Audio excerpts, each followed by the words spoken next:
తెలుగు శ్రోతలందరికీ నమస్కారం అండి. మన అలనాటి కథలు ఎవర్ గ్రీన్ స్టోరీస్ ఛానల్కి మీ అందరికీ స్వాగతం. పెంకుటిల్లు నవల వింటున్నామండి. రచన శ్రీ కొమ్మూరి వేణుగోపాలరావు గారు. ఇక ఆలస్యం చేయకుండా మనం కథలోకి వెళ్ళిపోదామండి. వీడియో చూసిన వెంటనే లైక్ చేసి షేర్ చేసి తప్పకుండా సబ్స్క్రైబ్ చేసుకోండి. మన ఛానల్ని బెల్ ఐకాన్ యాక్టివేట్ చేసుకోండి. ఈ ఇంటికి వచ్చిన మొదటి క్షణంలో అతన్ని ఆవరించిన బాధ, చిరాకు ఇప్పుడు లేవు. బహుశా అప్పుడే ఆ వాతావరణానికి అలవాటు పడిపోయాడేమో.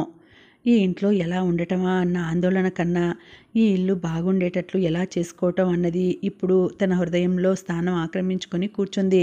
తను వందల కొద్ది మైళ్ళ దూరంలో ఉండి చదువుకుంటున్నాడంటే వీళ్ళల్లో కొంతమందికి అయిష్టంగా ఉంది, కొంతమందికి ఇష్టంగానూ ఉంది. ఈ కుటుంబం కోసం, తన చదువు కోసం కూడా అన్నయ్య చదువు మానుకున్నాడు, ఉద్యోగంలో ప్రవేశించాడు. తను అతనిలా ఉద్యోగం చేయకుండా వృత్తి స్వీకరించి పైకి రావాలనే అతని అభిలాష తను గ్రహించాలి, ఆచరించాలి. ఆ క్షణంలో అతనికి మనోపథంలో శకుంతల, వాళ్ళ ఇల్లు, రాధ, ఈ ఇల్లు గబగబా నిలిచి చెరిగిపోయాయి. ఆ నిలబడిన కొద్ది సమయంలోనే అతను ఎంత భేదం అనుకొని నిట్టూర్చాడో. మరునాడు సరిగ్గా తెల్లవారకు ముందే వీధి తలుపు దబదబా చప్పుడైంది. చప్పుడు విని లేచి వెళ్ళి తలుపులు తీసింది శారదాంబ. ఎదురుగా పెద్ద కూతురు. తల్లికి ఒక్కసారిగా శరీరం జల్దరించి బావురుమంటూ అంత పెద్ద కూతుర్ని కౌగిల్లోకి ముడుచుకుంది. మెల్లమెల్లగా ఇద్దరు లోపలికొచ్చారు. తల్లి కూతుళ్ళ ఈ ఏడుపుకి ఇంట్లో అందరికీ మెలకువ వచ్చింది. ఇంటి పెద్ద కూతురు రావటంతో కథంతా మళ్ళీ ప్రారంభమైంది. రాత్రి భావించుకున్నదంతా ప్రకాశం క్షణంసేపులో మర్చిపోయాడు. ఆ వాతావరణం, ఏడుపులలో, పెడబొబ్బులలో ఎంతోసేపు ఉండలేక ఎవరికీ కనిపించకుండా ఎక్కడికో వెళ్ళిపోయాడు. ప్రకాశం మద్రాసు వచ్చేశాడు. ఇంటి నుండి తిరిగి వచ్చాక అతని మనసేమీ బాగుండలేదు. దుర్భర దారిద్ర్యం, మితిలేని భాగ్యం, ఈ రెండింటి మధ్య అతని మనసులో సంకుల సమరం చెలరేగుతోంది. ధనికుడి కడుపున ధనికుడే పుడతాడు, బీదవాడు ధనికుడు కావచ్చు. ఇంటర్మీడియట్లో చదువుకున్న హైబ్రిడైజేషన్ గుర్తుకు వచ్చింది ప్రకాశ్రావుకు. ఆదివారం నాడు మధ్యాహ్నం 2 గంటలకు తన గదిలో కూర్చుని దీర్ఘంగా ఆలోచించసాగాడు ప్రకాశ్రావు. అతని ఆలోచనలకు ఆంతర్యం సాంకేతికంగా అతనిపై పనిచేసిన ముఖంలో ఆయా భావాల్ని వ్యక్తం చేస్తున్నాయి. అంతలో శకుంతల లోపలికి వచ్చి అతనికెదురుగా గోడ కానుకొని నిలబడి అతని వంక అర్ధ నిమీలిత నేత్రాలతో చూసింది. అతను ఆ చూపులకు చకితుడై విషాదంగా, "మీ చూపులు మరీ గుచ్చుకుంటున్నాయి" అన్నాడు. శకుంతల విచారంగా నవ్వి, "బాధపడేవారికి ఎవరు ఏం చేసినా బాధగానే కనిపిస్తుంది. చూడండి, మీరు ఈ మధ్య నాతో సరిగా మాట్లాడడం కూడా మానేశారు" అంది. ప్రకాశ్రావు ఇంకా కష్టపెట్టుకుంటూ, "నిజంగా నేను సరిగ్గా మాట్లాడటం లేదా" అని అడిగాడు. లేదు." ప్రకాశ్రావు దీర్ఘంగా నిట్టూర్చాడు.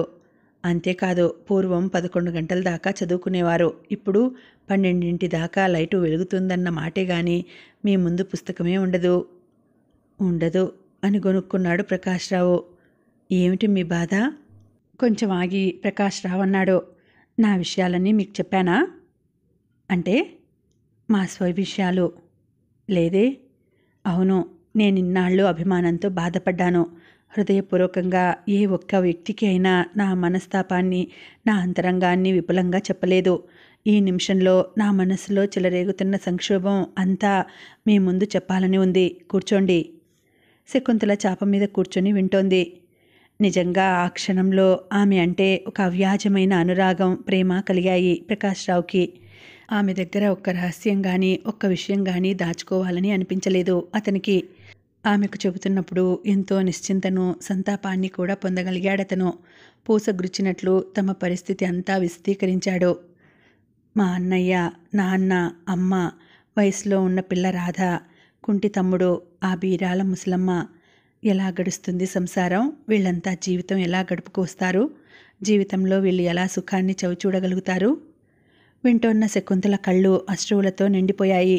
ఆమె ఇంతకుముందు ఈ కథంతా ఓ వ్యక్తి ద్వారా విని ఉంది. అదే మళ్ళీ ప్రకాశ్రావు దగ్గర నుంచి వినేసరికి నిజంగా అదంతా చూస్తున్నట్లే అనుభూతి పొందింది. పాపం రాధ. "ఏమిటి?" ప్రకాశ్రావు వింతగా ప్రశ్నించాడు. "నాకు రాధని చూడాలని ఉంది." "మీకు అలా ఎందుకు అనిపించిందో తెలియటం లేదు. మీ రాధ చాలా సౌందర్యవతి, సుకుమారి, తెలివితేటలు గలది. ప్రపంచంలో అటువంటి స్త్రీలను అరుదుగా చూస్తాం. ఆమె పేరు వింటూనే నాకు మనసంతా అదో విధంగా అయిపోతుంది. మీకు తెలీదు, ఆమెతో స్నేహం చేసుకోవాలని నా మనస్సెంత ఉప్పొంగిపోతుందో మీకు తెలీదు. ప్రకాశ్రావు ఆమె ధోరణికి విస్తుపోయి, సౌందర్యవతి, సుకుమారి, ఈ మాటలు నేను మీకు చెప్పలేదే అన్నాడు. కానీ నాకు తెలుసు. అతను మరీ ఆశ్చర్యంతో, ఎలా అని ప్రశ్నించాడు. ఆమెను గురించి ఇదివరకే నేను విన్నాను. ఎవరు చెప్పారు మీకు? మీ బాబాయ్ కూతురు. ఆమె నా స్నేహితురాలు. కనిపించి చాలా రోజులైంది. ఓ రోజున హఠాత్తుగా బస్సులో కనిపిస్తే ఇంటికి పిలిచాను. ఆమె వచ్చింది. మీరప్పుడు ఊళ్ళో లేరు. ఏదో ప్రసంగంలో ఆమె మీకు చెల్లెలవుతుందని తెలిసింది. అలా అలా మీ చరిత్ర అంతా చెప్పుకు వచ్చింది. ప్రకాశ్రావు దీర్ఘంగా నిట్టూర్చి, అయితే మా గురించి నేను అనుకున్న దానికంటే మీరు ఎక్కువే అర్థం చేసుకున్నారా అన్నాడు. శకుంతల జవాబు చెప్పలేదు. బహుశా ఇద్దరికీ కూడా ఏం మాట్లాడాలో తోచినట్లుగా ఉంది. హృదయ వేదనలను బయట పెట్టుకున్న తర్వాత వచ్చే చిక్కే అది. మానవుడు పొరబడేది అక్కడే. తన మనసులోని వ్యధను బయట పెట్టుకుంటే శాంతి లభిస్తుందనుకుంటాడు. కానీ అది తాత్కాలికం మాత్రమే. తన చింతనంతా మరో వ్యక్తికి కూడా ఎక్కించి బహిరంగపరుచుకున్నానని విచారించేటప్పుడు అతని అవస్థ చాలా విపరీతంగా ఉంటుంది. ప్రకాశ్రావు ఇదంతా భావించుకుంటూనే ఉన్నాడు. శకుంతల కూడా ఇదే మాదిరి ఆలోచనల తాకిడి ఎదుర్కొని ఉండవచ్చు. ఈ విషయం మీద తర్కించడం ఇష్టం లేక శకుంతల లేచి లోపలికి వెళ్ళిపోయింది. ఇప్పుడు ప్రకాశ్రావు ఒంటరిగా కూర్చున్నాడు. అతని మనసు పరిపరి విధాల పోతోంది. అప్పుడప్పుడు శకుంతల చెప్పిన మాటలు వీణుల్లో ధ్వనిస్తున్నాయి. ఈ మధ్య సరిగా కాలేజీకి వెళ్ళటం లేదు, బాగా చదవటం లేదు. ఇది ప్రకాశ్రావుకు నిజంగా క్రొత్త అనుభూతి. ఇదివరకెప్పుడూ అలా పుస్తకం పట్టుకుంటే ఆలోచనలు ఎక్కడో ఉండేవి కాదు. అది అలా ఉంచి చేతిలో పుస్తకం ఉండటం లేదని శకుంతల చెప్పింది. ఉన్నట్లుండి ఇలా ఎందుకు మారిపోతున్నాడు తను? ఇంటికి వెళ్ళకముందు ఈ మార్పు తనలో లేదని తనకు తెలుసు. అక్కడి పరిస్థితులకే ఇలా చిరాకు కలిగి ఉంటుంది. ఇదివరకు ఆ ఇంట్లో ఉండటానికి ఇప్పుడు ఉండటానికి ఎంతో భేదం ఉంది. ఇదివరకు అదే ప్రపంచంగా భావించి బ్రతికాడు. ఇప్పుడు బయట ప్రపంచం చూసి అక్కడికి పోయేసరికి అంతా బీభత్సంగా కనిపించింది. ఈ కుటుంబం పరిస్థితులను గురించి ఆలోచించసాగాడు. లోతున పోతున్న కొద్దీ విషాదమే కనిపిస్తోంది తప్ప అతనికి కాస్త స్వస్థత కలిగించడానికి ఏ ఆస్కారము కనబడటం లేదు. తను ఇక్కడికి వచ్చి 5 నెలలైనా కాలేదు. ఇంకో 7.5 గడపాలి. ఇంతకాలం ఇక్కడ ఎలా గడపటం? అతనికి అన్నీ సమస్యల్లా కనిపించసాగాయి. కాఫీ. ప్రకాశ్రావు తలెత్తి చూశాడు. కాఫీ గ్లాస్తో ఉన్న శకుంతల గోచరించింది. రోజూ ఇదొకటా? పర్వాలేదు, తీసుకోండి. ఆమె చేతిలోంచి అందుకుని ఆమె వంక చూడకుండా తాగసాగాడు. 1-2 నిమిషాలు అక్కడ నిలబడ్డ శకుంతల ఏదో గుర్తుకు వచ్చి లోపలికి వెళ్ళిపోయింది. ఆమె ద్వారం దాకా వెళ్ళేసరికి ప్రకాశ్రావుకు ఏదో గుర్తుకు వచ్చి పిలిచాడు. చూడండి. ఆమె ఆగి చూసింది. మిమ్మల్ని ఇవాళ ఒక కోరిక కోరతాను. చెప్పండి. నాతో మీరు బీచ్కి రావాలి. ఆమె తెల్లబోయి అతని వంక చూసింది. అతని ముఖంలో ఏమాత్రం మార్పు కనబడలేదు. ఏమాత్రం చెలించకుండా దృఢంగా అలానే చూస్తూ అన్నాడు. నిజంగా మీరు ఇవాళ వచ్చి తీరాలి. అతని చూపుల్లోని దృఢత్వం, నిర్మలత్వం ఆమెను కారణం కూడా అడగకుండా చేశాయి. మౌనంగా ఒక్క క్షణం నిలబడి వెళ్ళిపోయింది. వస్తారా? ఆమె హఠాత్తుగా ఆగి వెనుతిరిగి చూసి అంగీకారంగా తల ఊపి వెళ్ళిపోయింది. ప్రకాశ్రావు మిగిలిన కాఫీ చాలా తేలికగా తాగేశాడు. శకుంతనిలా అడిగినందుకు అతనేం బాధపడడం లేదు. పైగా ఏదో హాయిగా ఉన్నట్లు ఇప్పుడు భావించాడు. సాయంత్రం 5 అవుతుండగా ప్రకాశ్రావు తల దువ్వుకొని సిద్ధమయ్యాడు. ఈనాడు తన అందమైన దుస్తుల్ని కూడా అతను ధరించలేదు. ఒకరిని లక్ష్య పెట్టే స్థితిలో అతను లేడు. అతను గది దాటి బయటకు వచ్చేసరికి ఎదురుగా వస్తూ చిరునవ్వుతో తనను పలకరించిన రామారావు గారిని, మీరేం అనుకోకూడదు, ఇవాళ మీ అమ్మాయిని నాతో బీచ్కి పంపించాలి అన్నాడు సూటిగా. ఆయన ఏమాత్రం వింత చెందకుండా, అలాగే, అమ్మాయి ఇష్టపడితే మధ్య నాదే ఉంది అన్నారు. ఆమె ఒప్పుకున్నారు. అయితే సరే. లోపల తండ్రితో ఏం చెప్పిందో శకుంతల ప్రకాశ్రావుకు తెలియనివ్వలేదు. ఒక పావుగంట గడిచేసరికి బయటకు వచ్చింది. అప్పటికే ప్రకాశ్రావు ఆమె కోసం ఎదురుచూస్తున్నాడు. ఇద్దరూ బయలుదేరారు. శకుంతల పక్కన నడుస్తూ పోతుంటే తెలిసినవారు ఎవరైనా చూస్తే ఏమనుకుంటారో గమనించే స్థితిలో లేడు. అతను ఐహిక విషయాలలో దేన్ని గురించి ఆలోచించటం లేదు. పైపెచ్చు చాలా అతీతంగా ప్రవర్తిస్తున్నాడు. మరీ విచిత్రమైన విషయం ఏమిటంటే శకుంతల తనని గురించి ఏమి అనుకుంటుంది కూడా అతను యోచించలేదు. అటువంటప్పుడు తన కోరిక తిరస్కరించకుండా ఎందుకు తనతో వస్తున్నదో గ్రహించటానికి ఎందుకు ప్రయత్నిస్తాడు? నడుస్తూ కొంతసేపటికి బీచ్కి చేరుకున్నారు. ఈ మధ్య దారిలో పెద్దగా ఏమీ మాట్లాడుకోలేదు.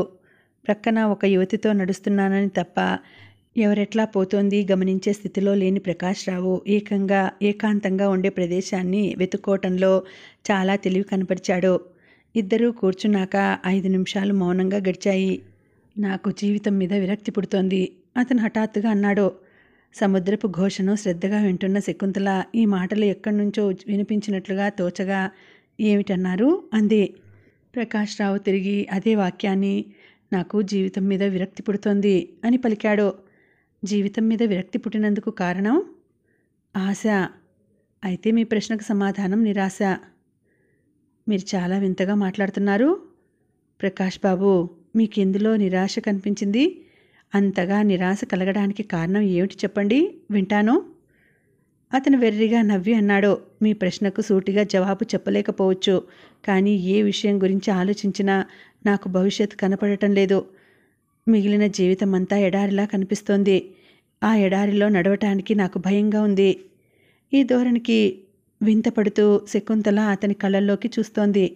ఆమె అనుకున్న భావాలేవీ కనపడకపోగా భంగపడి, చూడండి, మీ నిరాశను నేను మాయం చేస్తాను.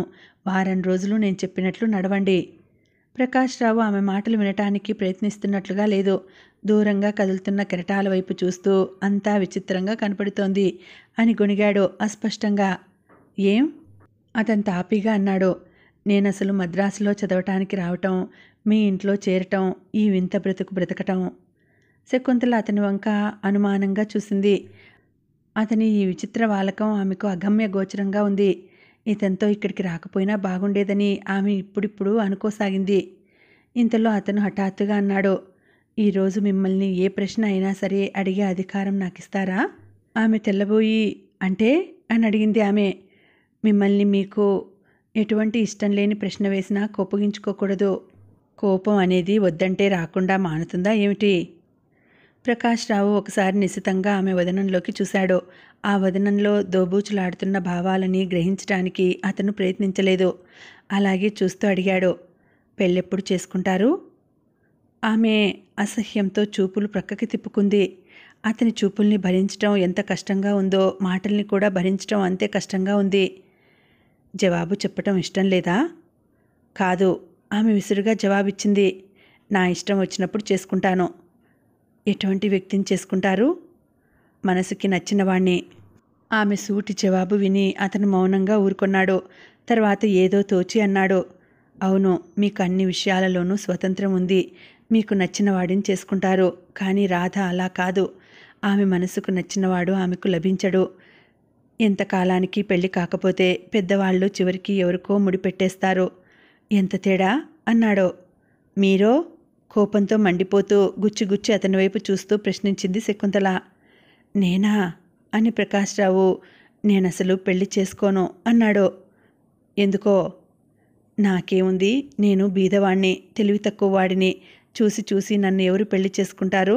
నన్నెవరూ ప్రేమించరు కూడా. ప్రేమ? శకుంతల శరీరం గజగజమని వణకసాగింది. నిశ్చేష్టురాలై అతని వంక చూడసాగింది. అవును, మీరు ఎందుకలా చూస్తారు? నేను చెప్పేది నిజం. అమ్మగా నా తల్లి, నాన్నగా నా తండ్రి, సోదరుడుగా నా అన్న తమ్ముళ్ళు, అక్క చెల్లెళ్ళు, వీళ్ళు తప్ప నన్ను వేరే దృక్పథంతో ఈ లోకంలో ఎవరూ ప్రేమించరు. నేను చెప్పిన దాంట్లో ఆశ్చర్యపడాల్సింది ఏమీ లేదు. శకుంతల నోటమాట రాక అచేతనంగా కూలబడిపోయి ఇంకా అలాగే చూస్తుండేసరికి అతను గట్టిగా నవ్వుతూ లేచి, ఇందులో మీరింత నిర్ఘాంతపోవాల్సిన అవసరం నాకేమీ కనపడటం లేదు అన్నాడు. శకుంతల ఇప్పటికి తేరుకుంది విభ్రాంతిలోంచి. ఇహ ఆ వాతావరణంలో ఒక్క క్షణం కూడా ఉండటం దుస్సహంగా అనిపించింది ఆమెకు. చాలా విచిత్రమైన అవస్థలో లేచి నిల్చుంది. అతనితో చెప్పకుండా గబగబా నడవసాగింది. ఇదంతా ప్రకాశ్రావు మ్రాన్పడిపోయి చూస్తున్నాడు. ఈ విపరీతం ఏమిటా అని అతను ఎక్కువ తెల్లబోతూ కూడా లేడు. ఒక వినోదం చూస్తున్నట్లుగా ఆమె కనిపించేటంత వరకు చూసి తర్వాత ఏదో తోచి శకుంతలా అని బలహీనంగా పిలిచాడు. అతను తనకున్న బలమంతా వినియోగించి పిలిచినా ఆమెకు వినిపించి ఉండదు. ఈ పిలుపు ఆమెకు ఏం చేరుతుంది? ఆమె వెళ్ళిపోయింది.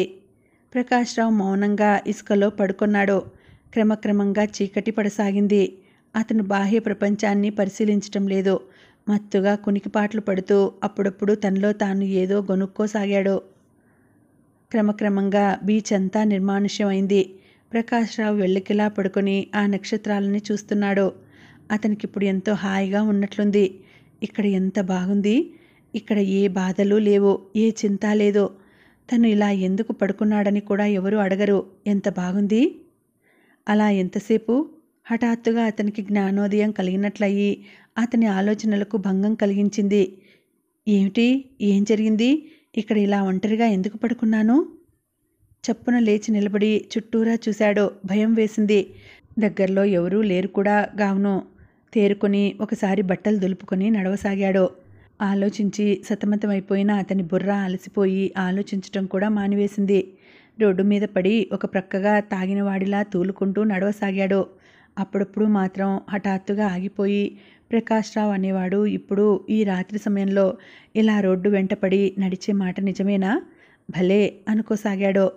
ప్రకాశ్రావు ఇంటికి చేరేసరికి గంటసేపు పట్టింది. చడి చప్పుడు లేకుండా అంతా నిశ్శబ్దంగా ఉంది. కిటికీలోంచి లోపలకు చూశాడు. ఎవరూ కనపడలేదు. నెమ్మదిగా తలుపులు తోశాడు. తీసే ఉన్నాయి, విడివడ్డాయి. చప్పుడు చేయకుండా లోపలకు నడిచి తాళం తీసి ఎలాగో గదిలో పడ్డాడు. ఎక్కువ ఆలస్యం చేయకుండానే చాప పరుచుకొని పడుకున్నాడు. భగవంతుడు శీఘ్రంగానే అనుగ్రహించాడు. అతనికి వెంటనే నిద్ర పట్టింది. మరునాడు అతనికి మెలకువ వచ్చేసరికి ఇంకా చీకటి తెరలు చెరిగిపోలేదు. కలల్లేని నిద్ర గాఢంగా పట్టడం చేత అతనికి ఇంతకు ముందు దాకా మెలకువ ఉన్నట్లే అనిపించింది. బద్ధకంగా లేచి ఒకసారి ఆవులించి గోడనున్న స్విచ్ నొక్కుతూ తూలి త్రుళ్ళిపడ్డాడు. అతని హృదయంలో కూడా లైటు వెలిగింది. ఏం చేశాడు? ఏం చేశాడు? నిన్న జరిగిందంతా ఇప్పుడు వరుసగా గుర్తుకు వస్తోంది. అతను అద్భుతమైన ఆశ్చర్యంలో మునిగిపోయాడు. అలా ప్రవర్తించాడేం నిన్న? తను మనిషేనా? గోడ కానుకొని చర్విత చర్వణం చేసుకుంటుంటే ప్రకాశ్రావుకి పిచ్చివాడేమోనన్న భ్రమ కలిగింది.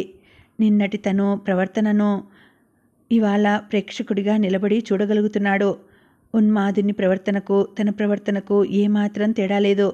తిరిగి తల ఎత్తి చూడలేని విధంగా తను సంచరించాడు. అదంతా హాస్యాస్పదంగా, అసహ్యంగా గోచరించింది. ఎంత తెలివి తక్కువ వాడైనా అట్లా చేస్తాడా? తను మనిషేనా అన్న అనుమానం వచ్చిందతనికి. ఏం జరిగిందో, ఇహ ముందు ఏం జరగబోతోందో అర్థం కావటం లేదు. ఆ విషయం అలా ఉంచి ఈ అతి తెలివి మనిషికి ఇప్పుడు ఇంకో సమస్య కూడా దాపురించింది. కొంచెం సేపట్లో చీకటి విడిపోతుంది. వెలుతురు, దాంతోపాటు శకుంతల కనిపిస్తారు. తను శకుంతల ముఖం ఎట్లా చూస్తాడు? చూసినప్పుడు తమ భంగిమ ఎట్లా ఉంటుంది? తనను చూసి ఆమె ఏ విధంగా ప్రవర్తిస్తుంది? ఇలా పోయిన కొద్దీ అతనికి ఈ స్థితిలో శకుంతల ముఖం చూడటం అసాధ్యమైన పనిగా కనిపించసాగింది. అలా కనిపించటం సహజమేనని కూడా అతను భావించాడు. ఆమెకు కనపడకుండా తప్పించుకు పారిపోవాలి. దృఢ నిశ్చయంతో లేచి నిలబడ్డాడు. హాల్లోకి వచ్చాడు. అక్కడి లైటు వేయడానికి కూడా సాహసించలేకపోయాడు. చీకట్లో అలాగే తడుముకుంటూ పెరట్లోకి వెళ్ళి గబగబా 3 నిమిషాల్లో ముఖం కడుక్కు వచ్చాడు. తర్వాత ఎక్కువ ఆలస్యం చేయకుండానే ఆ రోజు కాలేజీకి కావలసిన పుస్తకాలు తీసుకొని చీకటి కొంచెంగా అస్తమిస్తున్న సమయానికి వీధిలోనికి వచ్చిపడ్డాడు. ఒక ఫర్లాంగు దూరం నడిచి మెయిన్ రోడ్డు మీదకు వచ్చేసరికి ఆకలి వేస్తున్నట్లు తోచింది. రాత్రి కూడా భోజనం చేయలేదు. జేబులో డబ్బులుండటం చేత అక్కడున్న ఒక హోటల్లోకి దూరాడు. క్షుద్బాధ తీర్చుకొని వెలుపలికి వచ్చాడు. 10 గంటల దాకా ఇలాగే గడపాలి. అతనికి ఇట్లా పని లేకుండా తిరగటం ఇదివరకు అలవాట్లేదు. హఠాత్తుగా గదికి పోదామని తోచినప్పుడల్లా వెనువెంటనే శకుంతల కూడా జ్ఞప్తికి వచ్చి ఉలిక్కి పడసాగాడు. వీధుల్లో తిరిగినా, కాలేజీలో కూర్చున్నా అతను అలాగే ఖేతపడసాగాడు. మనసు ఎక్కడెక్కడో విహరిస్తోంది. అతి కష్టం మీద సాయంత్రం వరకు నెట్టుకు వచ్చాడు. సాయంత్రం బస్సులో ఎక్కడానికి కూడా ఇష్టపడక 6 మైళ్ళు నడుద్దామని సిద్ధపడి మెల్లగా అడుగులు వేస్తూ పోతుంటే దారిలో ఓ విచిత్రం జరిగింది. అతని బాబాయ్ కనిపించాడు. బాబాయిని చూసి ప్రకాశ్రావు ఆయన్ని పలకరించడానికి ఇష్టం లేక తల తిప్పుకొని తప్పించుకోబోయాడు. కానీ ఆయన మాత్రం తప్పుకుపోవడానికి ఇష్టపడక సరాసరి వచ్చి నిలవేశాడు. ఏమిటి బాబాయ్? ప్రకాశ్రావు అనక తప్పింది కాదు. ఆయన చిన్న కళ్ళు చికిలించి చూస్తూ, అవును గాని నువ్వు ఈ ఊరు వచ్చింది చదువుకొని బాగుపడటానికేనా అన్నాడు. ఈ ధోరణి చూసి ప్రకాశ్రావు తెల్లబోతుండేసరికి మళ్ళీ ఆయనే, లేకపోతే చెడు తిరుగుళ్ళు తిరగటానికా అని పొడిగించాడు. బాబాయ్, నేనేం చెడు తిరుగుళ్ళు తిరిగాను అని దీనంగా అన్నాడు. నేను చూడలేదనుకోబోకు. చెడు తిరుగుళ్ళు అంటే అర్థమేమిటి? పేకాటలో ఆడితేనేనా? తాగి తందనాలాడితేనేనా? ఇవన్నీ లేవు కాబట్టి మహాబుద్ధిమంతుడిని అనుకుంటున్నావా? ఏమిటి బాబాయ్? ఏం ఆశ్చర్యం? ఆయన పరిహాసంగా అని, నేనంతా కనిపెడుతూనే ఉన్నాను. నిన్న సాయంత్రం నువ్వు చేసిన పని ఏమిటి అని పొడిగించాడు. ఏం చేశాను అని వెంటనే అనబోయి ప్రకాశ్రావు త్రుళ్ళిపడ్డాడు. ఏం చేశాను? తల వంచుకున్నాడు. నేను ముందే చెప్తున్నాను, నాగరికత పేరుతో నువ్వు చేసిన పనిని సమర్థించుకోవాలని ప్రయత్నించబోకు. నాగరికతకు నీకు ఉన్న సంబంధం నాకు తెలుసు అని కొంచెం సేద తీర్చుకొని, ఇదిగో అబ్బాయ్, ఇలాగ పట్నంలో చదువుల కోసం వచ్చి చెడిపోయిన వాళ్ళని 1,00,000 మందిని చూశాను. మా శ్రేయస్సును మీరెవరూ కోరకపోయినా మీ అందరి శ్రేయస్సు కోరే మనిషిని. నన్ను మీరు అర్థం చేసుకోవటంలో ఉంది. పెద్దవాడయ్యి నువ్వు ఇలా చెడిపోతుంటే చూసి సహించలేను.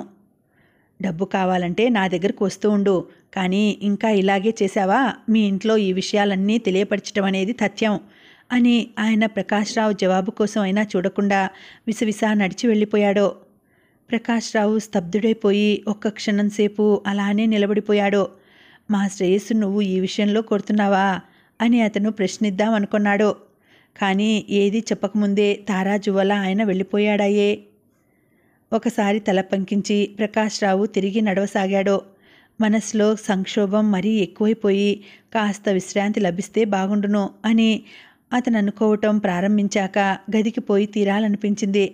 ఉన్నట్లుండి అతనికి ఇంత ఉత్సాహం రేకెత్తించటంలో శకుంతలతో జరగబోయే సంవాదమో ఇంకొకటో అతన్ని అభ్యంతరపరచలేకపోయింది. గబగబా నడవసాగాడు. ఇంకో అరగంట గడిచేసరికి అతని ఇంట్లో ఉన్నాడు. గది తాళం తీసి లోపలకు పోయి ఇంకా ఏం చేసేది సరిగ్గా నిశ్చయించుకోకముందే అతని వెనక నుంచి పంతులుగారు అని వినిపించింది. నిశ్చేష్టుడై వేగంగా కొట్టుకుంటోన్న గుండెతో నెమ్మదిగా యంత్రబద్ధంగా వెనక్కి తిరిగాడు. శోకమూర్తిలా మూర్తీభవించిన విరాగినిలా ఉన్న శకుంతల అతనికి ఎదురుగా నిలబడి ఉంది. అంతకంటే ఆశ్చర్యకరమైన విషయం ఏమిటంటే ఆమె చేతిలో కాఫీ కప్పు ఉంది. తీసుకోండి. బొమ్మలా చేతులు ముందుకు జాపి అందుకున్నాడు. త్రాగండి. ఆమె వంక చూడలేక తల వంచుకొని మెల్లమెల్లగా తాగసాగాడు. ఆమె ఎదురుగుండా ఆ స్థితిలో ఉంటే అతనిలో వరుసగా అలుముకుంటున్న ఒక్కొక్క ఆలోచన క్షణంసేపు కన్నా ఎక్కువసేపు ఉండకుండా హరించిపోసాగింది. అతను తాగటం పూర్తి అయ్యాక చేత్తో కాఫీ కప్పు అందుకుంటూ, మీరు ఏమిటి చేస్తున్నారో ఆలోచించే చేస్తున్నారా అని ముఖాముఖిగా అడిగింది. అతను ఎలాగో ధైర్యం చేసి ఒకసారి ఆమె ముఖంలోకి చూసి మళ్ళీ తల దించుకున్నాడు. నిన్న సాయంత్రం నేను ఇంటికి ఒంటరిగా వచ్చాను. అప్పటినుంచి మీరు కనపడకుండా తిరుగుతున్నారు.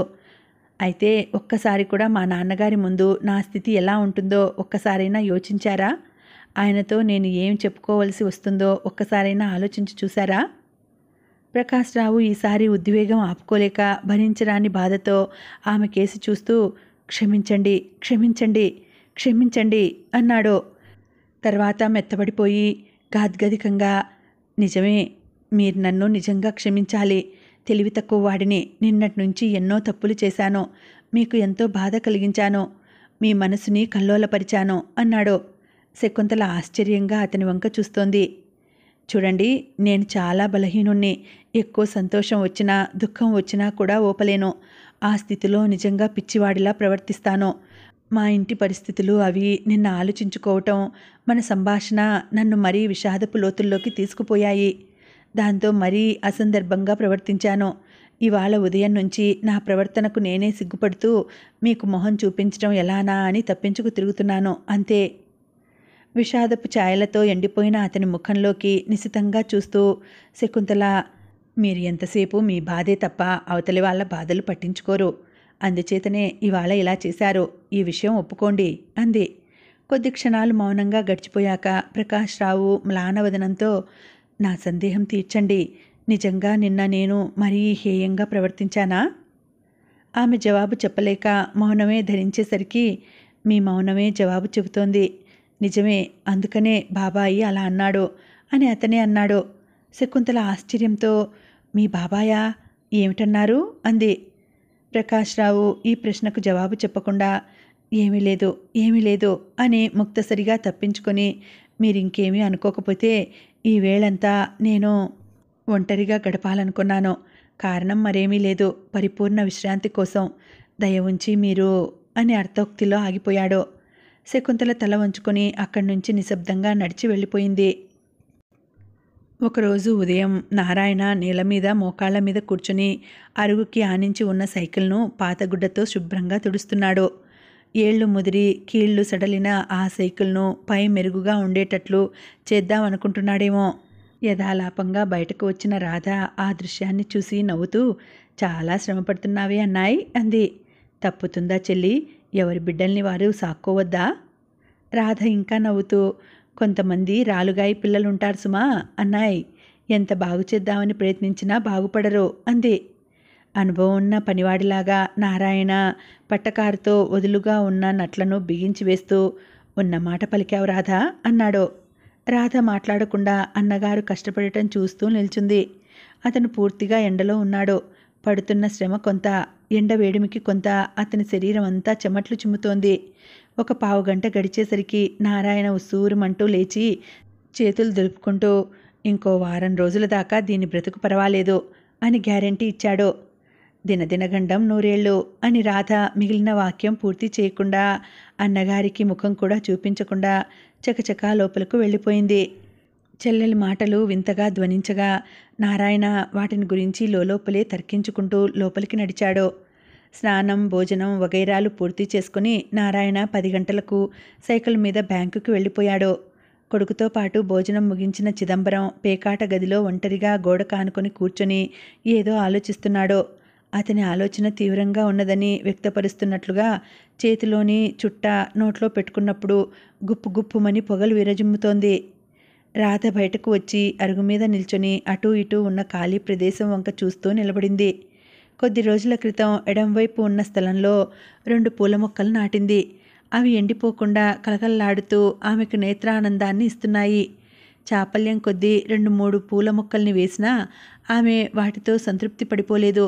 దాన్నంతా శుభ్రం చేసి పళ్ళు, కాయలు ఇత్యాది అవసరమైనవన్నీ పండించి కన్నుల పండువగా చేయాలన్న సంకల్పం ఆమెలో అభివృద్ధి అవుతోంది. తను కష్టపడి పనిచేస్తే అవి ఏనాటికైనా పెరిగి పెద్దవైతే కొంత కాకపోతే కొంతైనా ఖర్చు తగ్గి తమకు కొంత సహాయం లభిస్తుంది. ఈ మధ్య ఆమె మనసు దేని మీద లగ్నం చేయకుండా నిర్మలంగా ఉండేందుకు ప్రయత్నిస్తోంది. అప్పుడప్పుడు కనిపించి కష్టంగా తల ప్రక్కకి తిప్పుకుంటోన్న ఆనందరావు, అనుకోకుండా వెడితే చిలక గోరింకల్లా ఉన్న ప్రమీల, శ్రీపతులు ఆమెనప్పుడప్పుడు కల్లోలపరుస్తూ ఉండకపోలేదు. కానీ చాలా జాగ్రత్తగా వాటన్నింటినీ నిగ్రహించుకొని సాధ్యమైనంత వరకు ఇంట్లో సహాయం చేయటానికి ఆమె పాటుపడుతోంది. ఆమె ఆలోచనలను భంగం చేస్తూ టక్ టక్ అనే హృదయ విదారకమైన శబ్దం వినవచ్చింది. ఉలిక్కిపడింది. ఈ శబ్దం ఎందుకో ఆమెకు అలవాటు కాలేకుండా ఉంది. అంచేత ఎక్కడ వినిపించినా వణికిపోతూ సంక్షోభపడటం మటుకు ఆమెకు అలవడింది. అంచేత ఎప్పుడూ వాడిని మంచం మీద నుంచి కదలకుండా చేయాలని ఆమె సంకల్పం. ఈ కారణం వల్లనే వాడు ఎక్కడ కదలవలసి వస్తుందోనని సాధారణంగా ఎప్పుడూ వాడి దగ్గరే కూర్చుని కథలు, కబుర్లు చెబుతూ ఉండేది. వాడి సందేహాలను తీరుస్తూ ఉండేది. వాసు మెల్లమెల్లగా రాధ దగ్గరకు వచ్చి, అక్కయ్యా అన్నాడు. రాధ వాడి వంక తిరిగి కొంచెం కోపంగా, నిన్ను ఇలా చీటికి మాటికి తిరగవద్దని చెప్పానా అంది. వాసు బిక్కుమొహం వేసి, ఏం చేయనక్కాయ్, ఎప్పుడూ మంచం మీదనే పడుకుంటున్నాను, నాకేమీ తోచటం లేదు అని కొంచెం ఆగి విషాదంగా, ఇది కొంతకాలం అయ్యేసరికి అసలు నడవటం కూడా మర్చిపోతానేమో అన్నాడు. రాధ కడుపు తరుక్కుపోయింది. వాడి భుజం మీద చెయ్యి వేసి దగ్గరకు తీసుకొని, నిన్నెప్పుడూ ఆ విషయాలను గురించి ఆలోచించవద్దని చెప్పలేదా అంది. నేను ప్రయత్నిస్తున్నానక్కాయ్, కానీ నేను చాలా కాలంగా కుంటివాణ్ణి అని, అది సహజమైన విషయమేనని అనుకునేంత స్థితికి నేను రాలేను. రాధ వాడి మాటలకు వింతపడి నిట్టూర్పు విడిచి ఊరుకుంది. రాధక్కాయ్, ఏమిట్రా, ఏమిటి ఆలోచిస్తున్నావో చెప్పవా? ఏమీ లేదురా. 1 నిమిషం ఊరుకొని వాడే మళ్ళీ, నేను విషయం అడగనా అన్నాడు. ఏమిటి? దీనంగా ముఖం పెట్టి, మరి కుంటివాణ్ణి చూసి లోకం అంతా వెక్కిరిస్తుందెందుకు? కుంటివాళ్ళు వాళ్ళకేం అపచారం చేశారని అన్నాడు. నిన్నెవరేమైనా అన్నారా? నిన్న వీధి గుమ్మంలో గోడ కానుకొని నిల్చున్నాను. మా స్నేహితులు కొందరు అటునుంచి పోతూ నన్ను చూసి నవ్వులు వేళాకోళాలు ఎటువంటి మాటలు అన్నారనుకున్నావక్క? రాధ కళ్ళల్లో నీళ్లు గిర్రున తిరిగాయి. అంటారు నాయనా, సానుభూతి చూపడం చేతకాని వాళ్ళు ఏమైనా చేస్తారు. వాళ్ళు అది ప్రయోజకత్వం అనుకుంటారు. వాళ్ళు మనుషులు కాదు, పశువులు అంది గాద్గదికంగా. కానీ లోకం వాళ్ళని మనుషుల కింద జమ చేస్తుంది కదా. మాలాంటి వాళ్ళు ఎందుకు పనికిరారు. వాడి మనోబాధ మరీ ఎక్కువైపోయిందని కనిపెట్టి, పోయి పడుకో, నేను కూడా వస్తాను అని వాడిని పట్టుకొని జాగ్రత్తగా మంచం దగ్గరకు తీసుకుపోయి పడుకోబెట్టింది. పెదాలు విప్పి ఏదో చెప్పడానికి సిద్ధపడుతుండగా, అయ్యో అయ్యో చచ్చిపోయానేవ్ అని లోపల నుండి పెద్ద గావుకేక ఒకటి వినిపించగా రాధ గాబరా పడుతూ లేచి నిల్చుంది. ఏమిటి ఏమిటక్కా అని వాసు కంగారుగా అడుగుతున్నా వినిపించుకోకుండా లోపలికి పరిగెత్తింది. ఆమె వంట ఇంటి గది దగ్గరకు పోయేసరికి హృదయ విదారకమైన దృశ్యం కనిపించింది. తన నాయనమ్మ క్రింద పడిపోయి మాట మంచి లేకుండా గుడ్ల నీరు కారుస్తోంది. కదలటానికి కూడా వీల్లేని స్థితిలో ఆమె పడిపోయింది. అయ్యో ఇదేమిటండి ఇదేమిటండి అని శారదాంబ ఆమె ప్రక్కనే కింద కూర్చొని కదుపుతూ ప్రశ్నించింది. ఏమిటి నాయనమ్మా అని రాధ కూడా ఆదుర్దాగా ప్రశ్నించే లోపల చిదంబరం కూడా హడావిడిగా లోపలకు పరిగెత్తుకు వచ్చాడు. ఎలా అయితేనే అంతా కలిసి ఆవిడని జాగ్రత్తగా మంచం మీదకు చేర్చారు. వాసు కూడా టక్కు టక్కుమనుకుంటూ వచ్చి చూస్తూ నిల్చున్నాడు. వాళ్ళని ఆ స్థితిలో వదిలేసి చిదంబరం డాక్టర్ని పిలుచుకురావడానికి హడావిడిగా పరిగెత్తుకుపోయాడు. డాక్టర్ గారు వచ్చి చూశారు. పెరాలసిస్ స్ట్రోక్ అని చెప్పాడు. ముసలమ్మ గారు ఒక కాలు చెయ్యి విదిలించకుండా ఉంది. మాట మటుకు వస్తోంది. చిదంబరం డాక్టర్ గారిని చాటుగా, ప్రాణానికి ఏమైనా భయం ఉందా అండి అని అడిగాడు. ఇంకో వారం రోజులు గడిచేదాకా కష్టం అని చెప్పారాయన. సాయంత్రం నారాయణ వచ్చి చూసేసరికి ఇది కనిపించిన దృశ్యం. ఇహ అతని మనసు ఎలా ఉంటుంది?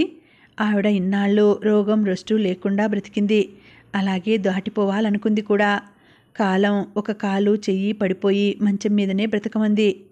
పుట్టినప్పటి నుంచి ఒకరి చేత చేయించుకున్న మనిషి కాదు. అయినా చివరి దశలో ఒకరి ఆసరా కావలసి తప్పలేదు. ఆ రాత్రంతా మూలుగుతూనే ఉంది. ఇంట్లో ఎవరికీ కూడా సరిగ్గా నిద్ర పట్టలేదు. చిదంబరానికి మరీనూ. ఆయనలో మాతృప్రేమ ఉబుకుకొని వచ్చింది. ఎవరూ చూడకుండా కళ్ళనీళ్లు పెట్టుకున్నాడు కూడా. ఆయనకు కూడా ఈ మధ్య మనశ్శాంతి ఉండటం లేదు. గంగాధరం గారు తన మీద అనవసరంగా ఆగ్రహించాడు. ఆయన రాకపోతే ఆటలో సొగసు ఉండటం లేదు. కొన్ని రోజుల క్రితం నుంచి చిన్న కొడుకు స్థితి ఏమిటో అయోమయంలోకి జారిపోతున్నట్లు అనిపించింది ఆయనకు. మరునాడు ఉదయం కాఫీ త్రాగి ఆయన అరుగు మీద కూర్చుని చుట్ట కాల్చుకుంటున్నాడు. ఇంతలో లోపల నుంచి తల్లి బలహీనంగా అరుస్తున్న అరుపు వినిపించింది. నాయనా, ఒరేయ్ చిదంబరం, ఒరేయ్ తండ్రి. చిదంబరం చప్పున లేచి తాగుతున్న చుట్టను ఆర్పి చూరులో పెట్టేసి, ఏమిటే అమ్మా అంటూ లోపలికి వచ్చాడు. ఆవిడ మంచం మీద కూర్చోమని చేత్తో సంజ్ఞ చేసింది. ఆయన మెల్లగా కూర్చొని, ఏమిటమ్మా అని అడిగాడు. ఆవిడ పైకి చూపిస్తూ, చూడరా అటు అటు అంది. చిదంబరం వింతగా పైకి చూసి, ఏమిటి నాకేం కనబడటం లేదు అన్నాడు. మెల్లగా నిట్టూర్చి ఆవిడ, నీకేమీ కనబడదు. యములాళ్ళు నా కోసం వచ్చారురా అంది. తల్లి భ్రాంతి పడుతోందని చిదంబరం భావించి, నువ్వనవసరంగా భయపడుతున్నావమ్మా, డాక్టర్ గారు మళ్ళీ కోలుకుంటావని గట్టిగా చెప్పారు అన్నాడు. చెబుతారా నాయనా, వాళ్ళు అలాగే చెబుతారు అని కొంచెం ఆగి, ఒరేయ్ బాబు, నేనిలా అశాంతితోనే చచ్చిపోవాలంటావా? కాస్త చెప్పరా అని అంది.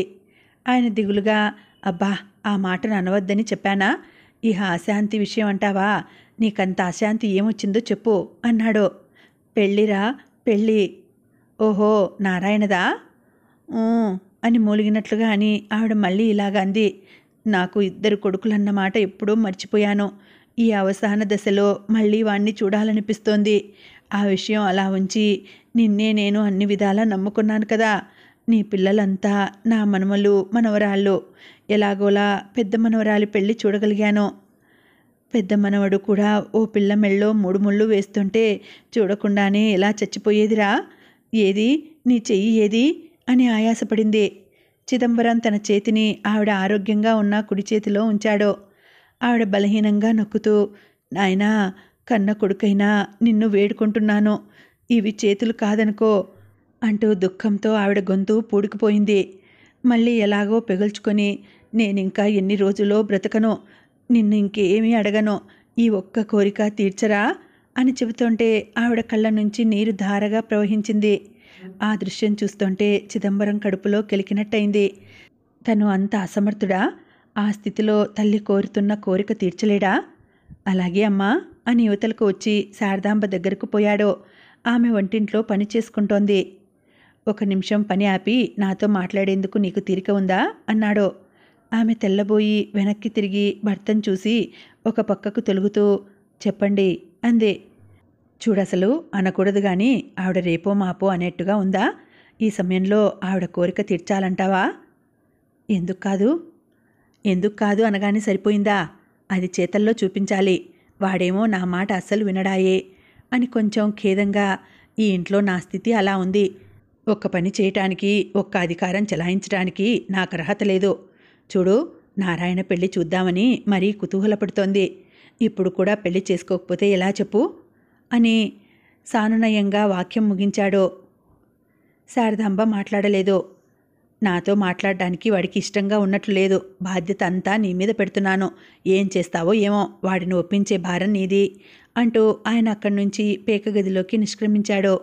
శారదాంబ సందిగ్ధంగా కొంచెంసేపు అలానే నిలబడి తిరిగి వంట పనిలో నిమగ్నమైంది. ఉన్నట్లుండి భర్త ఇటువంటి బాధ్యత తన మీద పెడతాడని ఆమె అనుకోలేదు. అది నిర్వర్తించడం ఎలాగో ఆమెకు బోధపడలేదు. వెనుక ఓసారి ఆ అనుభవం అయినప్పటి నుంచి ఆమె నారాయణ ముందు ఆ ప్రసక్తి తీసుకురాలేదు. ఏం చేయటమా అని మధ్యాహ్నం భోజనాలు అయిపోయాక వంట ఇంటి ప్రక్కనున్న గదిలో నేల మీద కూర్చొని ఆలోచించసాగింది. ఏమిటమ్మా? తల్లి ఇలా కూర్చొని ఆలోచిస్తున్నదంటే ముఖ్యమైన విషయం ఏదో ఉండి ఉంటుందని రాధకు తెలుసు. లోపలికి వస్తూ ఆమెను చూసి అడిగింది. కూతురు దగ్గర దాచిపెడదామని ఆమె అనుకోలేదు. భర్త చెప్పిన విషయం సబబుగా ఉండటం మాట అటుంచి ఆమెకు సత్యసమ్మతంగా కూడా కనపడింది. కొడుక్కి పెళ్ళి అవటం తనకు మాత్రం ఇష్టం కాదా? అందుచేత భర్త అభిప్రాయంలా కాకుండా తన అభిప్రాయం అన్నట్లే ఆమె రాధకు విపులంగా చెప్పింది. ఏం చేయమంటావే అంది తర్వాత. నువ్వు చెబితే అన్నయ్య ఒప్పుకుంటాడంటావా? ఒకసారి అయింది. రాధ పూచి వహిస్తూ అయితే ఆ విషయం నా మీద వదిలివేయమ్మా అంది.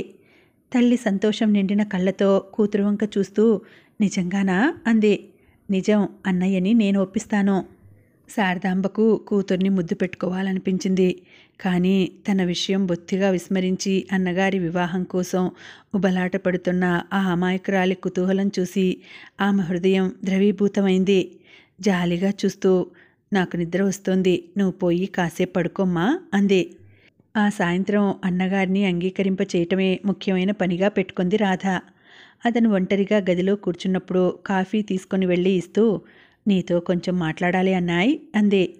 నాతో ఏం మాట్లాడటానికైనా నీకు సర్వ స్వతంత్రం ఇచ్చాను కదూ అన్నాడతను. నువ్వు ఏమాత్రం కోపం తెచ్చుకోకుండా నేను చెప్పేది సావధానంగా వింటేనే నేను మాట్లాడేది, లేకపోతే లేదు. నారాయణ చిన్నగా నవ్వుతూ సరేలే చెప్పు అన్నాడు. రాధ అడ్డుత్రోవలు తొక్కకుండా సూటిగా నువ్వు పెళ్లి చేసుకోవటానికి ఎందుకు సంశయిస్తున్నావు అని అడిగింది. హఠాత్తుగా చెల్లెల నోటి నుండి ఈ ప్రశ్న వెలువడేసరికి నారాయణ మొదట నిర్ఘాంతపోయాడు. తర్వాత తెప్పరిల్లి పొడిగా అవన్నీ పెద్దవాళ్ళు మాట్లాడుకోవలసిన విషయాలు, నీకెందుకమ్మా? రాధ కొంచెం ముఖం ముడుచుకుంటూ నేను పెద్దదాన్ని కాకపోవచ్చు, కానీ మన కుటుంబం బాగోగులు చూడవలసిన బాధ్యత నా మీద కూడా కొంత ఉందంటావా? లేదని ఒక్క మాట చెబితే అడగనులే అంది. లేదని నేనెలా అంటాను, తప్పకుండా ఉంది. అయితే సమాధానం చెప్పు, ఎందుకు సంశయిస్తున్నావు? నారాయణ చిన్న చిక్కులో పడ్డాడో. ఇటువంటి ప్రశ్నలు వినటానికి జవాబు చెప్పటానికి అతనికి ఏమాత్రం సమ్మతంగా లేదు. కానీ చెల్లెలతో బుకాయించడం ఇష్టం లేక సమాధానం సూటిగాను సూక్ష్మంగానూ చెప్పాడు. మన పరిస్థితులను బట్టి చూస్తే ఇప్పట్లో పెళ్లి చేసుకోవడం శ్రేయస్కరం కాదు. మన పరిస్థితులు ఎప్పటికైనా మారతాయని నీకు నమ్మకం ఉందా? నారాయణ మాట్లాడలేదు. తెలిసిన వాళ్ళు కూడా కొన్ని విషయాలలో ఎందుకింత పొరపాటు చేస్తారో నాకు సరిగ్గా అర్థం కాదు. పరిస్థితుల కోసం ప్రపంచం ఆగదు, ప్రపంచ ధర్మాలు ఆగవు. అందరికీ అతీతంగా ప్రవర్తించి ఏం సాధిద్దామని? నారాయణ ఇంకా మాట్లాడకపోయేసరికి తనే చూడు, ప్రతి విషయాన్ని నువ్వు చాలా తార్కిక దృష్టితో చూస్తుంటావు కదా. నీ చదువు నీ కోసం మానివేయలేదు. ఉద్యోగం చేయటం నీకోసం కాదు, అలాగే పెళ్లి కూడా ఇతరుల కోసమే ఎందుకు చేసుకోరాదు అంది. నారాయణ ఆమె వదనంలోకి కటువుగా చూస్తూ, నేను పెళ్లి చేసుకోకపోవడం కూడా నా కోసం కాదు అని నువ్వు గుర్తించే ఇలా మాట్లాడుతున్నావంటే ఆశ్చర్యంగా ఉంది అన్నాడు. నేను మొదటి నుంచి చెబుతున్నదే అది. నువ్వు కేవలం భ్రమలో ఉన్నావంటున్నాను. పోనీ మెజారిటీ తీసుకుందాం, మా పక్షమే ఎక్కువ అవుతుంది అని రాధ అంత గంభీరమైన సన్నివేశంలోనూ పక్కున నవ్వేసింది. నారాయణ ఆమెతో అంతగా వాదించటం ఇష్టం లేక, అసలు ఇవాళ నువ్వు ఈ విషయంలో ఎందుకింత పట్టుబడుతున్నావో కాస్త చెబుదు అన్నాడు. బామ్మకు చాలా సీరియస్గా ఉందని తెలుసుగా. ఆమె బ్రతకటం ఇక దుర్లభమని డాక్టర్ గారు చెప్పారని నువ్వే అన్నావు. నారాయణ ఈసారి విసురుగా, నాకు తెలుసు ఆవిడ ఇటువంటిదేదో తెచ్చిపెడుతుందని. ఎందుకే అర్థం లేని కోరికలు? వెనుక ఓసారి నన్ను చాలా విషమ స్థితికి ఈవిడే తీసుకువచ్చింది అన్నాడు. ఆవిడని నిందించి ప్రయోజనం ఏమిటన్నాయ్? అయినా అలా కోరటంలో తప్పు కూడా నాకు కనపడలేదు. నారాయణ చెల్లెలు చెప్పింది వినిపించుకోకుండా, మీరు కలిసి ఎన్నైనా చెప్పండి, నేను చేసుకునేది లేదు అని ఇహ అక్కడ ఉండకుండా వెళ్ళిపోయాడు. అన్నాయ్, రాధ గొంతు అవమానంతో కోపంతో అపస్వరాలు పలికింది. ఈ దెబ్బను ఆమె తట్టుకోలేక గట్టిగా అరిచేసింది. నారాయణ తెల్లబోయి వెనక్కి తిరిగి అదేవిధంగా ఆమెను చూస్తూ, రాధా అన్నాడు. రాధ అతి కష్టం మీద దుఃఖాన్ని అరికట్టుకుంటూ, నీ జవాబు చివరికి ఇదేనా అని అడిగింది. నారాయణ చాలా ఇరుకులో చిక్కుపడినట్లు బాధపడుతూ, నువ్వు నాకన్నా చిన్నదానివి అయినా వేడుకుంటున్నాను, నా సిద్ధాంతాలతో నన్ను బ్రతకనియ్యి అన్నాడు. నారాయణ బలహీనంగా వినవచ్చిన ఈ పిలుపు విని అతను స్తబ్దుడై నిలబడిపోయాడు. అతను వెనక్కి తిరిగే లోపలే రాధ బొమ్మలా పెదాలు కదిలిస్తూ అంది, బామ్మ పిలుస్తోంది. అతను లోనికి వెళదామా వద్దా అని సంశయిస్తుండగానే మళ్ళీ ఇంకోసారి లోపల నుండి ముసలమ్మగారు బలహీనంగా పిలిచిన నారాయణ అన్న కేక వినవచ్చింది. ఈసారి అతను సంశయించలేదు. విషయమేదో సూటిగా ఆవిడతోనే తేల్చుకుందామని మెల్లగా లోపలికి నడిచాడు. రాధ అచేతనంగా అక్కడే నిలబడి ఉంది. ఎలా అయినా ఆమె రకరకాల వేదనలతో కుమిలిపోతోంది.